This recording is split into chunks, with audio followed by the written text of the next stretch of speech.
देखिए, मैं प्रतिशत में तो बता नहीं सकता, लेकिन बहुत ज़्यादा वृद्धि हुई है। अभी कहाँ फंसे हैं मुसीबत में, मंत्री हैं वो मंत्री हैं और बहुत सुलझे हुए, बहुत वरिष्ठ मंत्री हैं और काफ़ी पढ़े लिखे हैं। सलाह देंगे आप? नहीं, मैं सलाह नहीं दे सकता, और मेरे वरिष्ठ हैं, मैं सलाह नहीं दे सकता, अपने ऊपर लागू करता हूँ, सलाह नहीं दे सकता।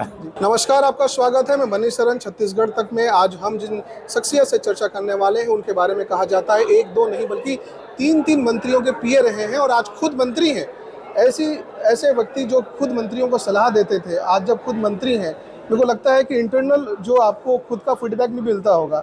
राजस्व विभाग, खेल और युवा कल्याण जैसी चीज़ों पे आप बात करते हैं। आज आपने बहुत बड़ी बात कही कि किस तरह से उपलब्धियां जो हैं बीते 10 सालों में यूपीए की सरकार ने जो है वो हासिल की हैं।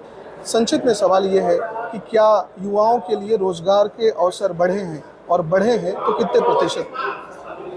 निस्संदेह युवाओं में रोजगार के अवसर बढ़े हैं और हमारे प्रधानमंत्री जी चाहते हैं कि युवा भटके मत, हर हाथ को काम मिले।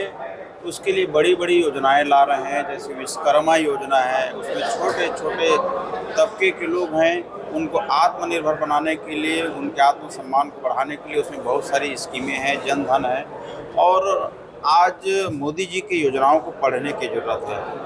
मंत्री होने के नाते लोग ये जानना चाहते हैं कि आखिरकार जो रोजगार के अवसर में इजाफा हुआ है वो नंबर कितना है, कितने प्रतिशत इजाफा रोजगार में हुए हैं?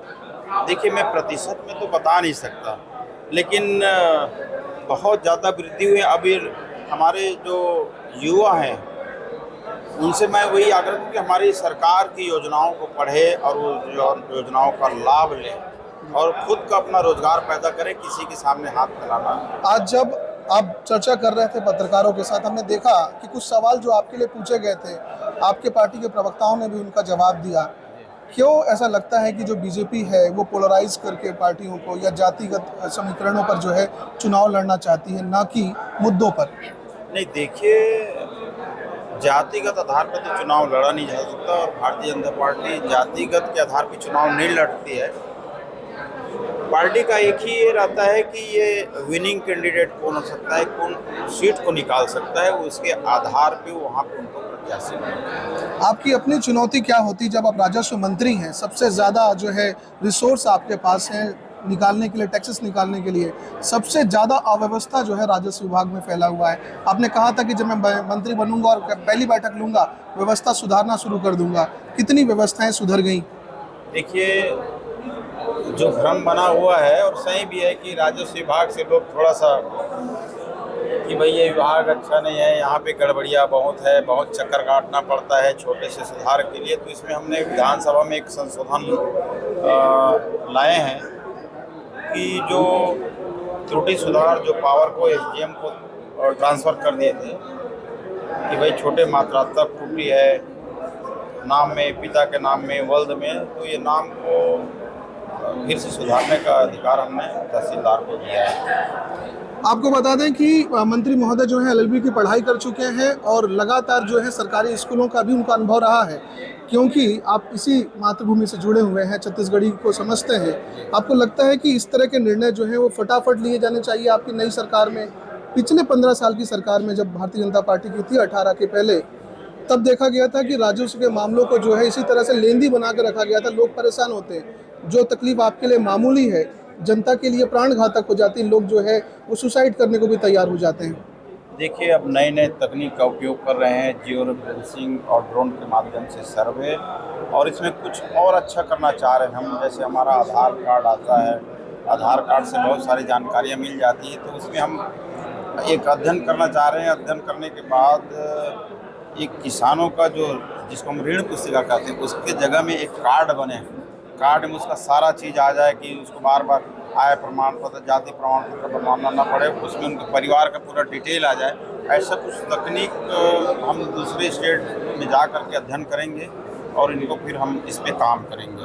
आपको बता दें कि टंकराम वर्मा जो है वो 3 अलग अलग मंत्रियों के जो है पीए रहे हैं और वो मंत्री काफ़ी मुसीबत में फंसे हैं। उनमें से एक नाम है केदार कश्यप साहब का, जिनको दोबारा मंत्री बनने का मौका नहीं मिल पाया। आप जब खुद मंत्री हैं, कौन कौन सी गलती वो करते थे जिसकी वजह से परेशानी में फंसे? आप कैसे उससे एहतियात बरतोगे?